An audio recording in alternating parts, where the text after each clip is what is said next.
ఒక సదుద్దేశం, ఒక సదాశయం లేకుండా ఒకరు కన్యాకుమారి నుంచి కశ్మీర్ వరకు నడిచిన అది ఒక నిరర్ధకమైన నడకగా చరిత్రలో మిగిలిపోతుంది.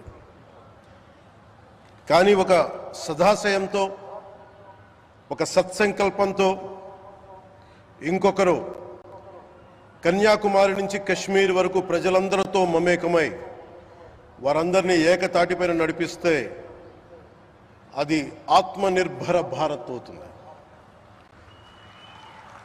అదే కన్యాకుమారి నుంచి కశ్మీర్ వరకు ప్రజలకి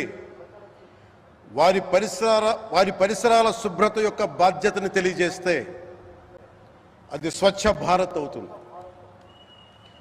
అదే కన్యాకుమారి నుంచి కశ్మీర్ వరకు ప్రజల గుండెల్లో దేశభక్తి, ధైర్య సాహసాలతో నింపితే అది పటిష్టమైన, బలిష్టమైన భారతం అవుతుంది. అది ఒక రోజున అఖండ భారతం అయి తీరుతుంది. ఒక బలమైన భారత్ కోసం, ఒక దృఢమైన దేశం కోసం, జగత్తంతా వసుదైక కుటుంబం అనే భావన కోసం 4.5 దశాబ్దాలుగా పరితపిస్తూ, పరిశ్రమిస్తూ ఆ దారిలో ఎదుర్కొన్న ప్రతి పరాజయాన్ని, పడ్డ ప్రతి అవమానాన్ని నవ్వుతూ స్వీకరిస్తూ, వాటినే విజయాలకి ఇంధనంగా వాడుకుంటూ, దేశాన్ని అభివృద్ధి పథంలో నడిపిస్తూ, భారతదేశాన్ని ప్రపంచంలోనే 3వ బలమైన ఆర్థిక వ్యవస్థగా తీర్చిదిద్దేలా నడిపిస్తున్న మన ప్రియతమ ప్రధాని, మన గౌరవ ప్రధాని శ్రీ నరేంద్ర మోదీ గారికి నా తరపున 5 కోట్ల మంది ఆంధ్రప్రదేశ్ ప్రజల తరపున నా హృదయపూర్వక నమస్కారాలు.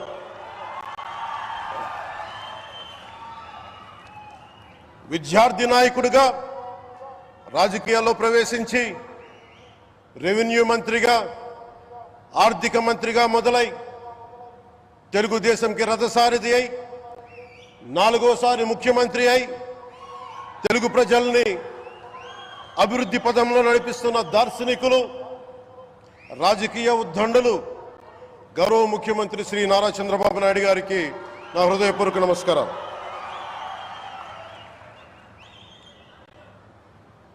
తోటి మంత్రివర్గ సహచరులైన ప్రతి ఒక్కరికి, నారా లోకేష్ గారికి,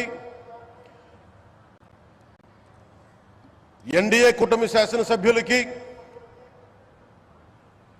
నాయకులకి, బీజేపీ నాయకులందరికీ పేరు పేరున నా నమస్కారాలు. కార్యకర్తలకి నా హృదయపూర్వక నమస్కారాలు. బీజేపీ నాయకురాలు శ్రీమతి పురంధేశ్వరి గారికి నా హృదయపూర్వక నమస్కారాలు.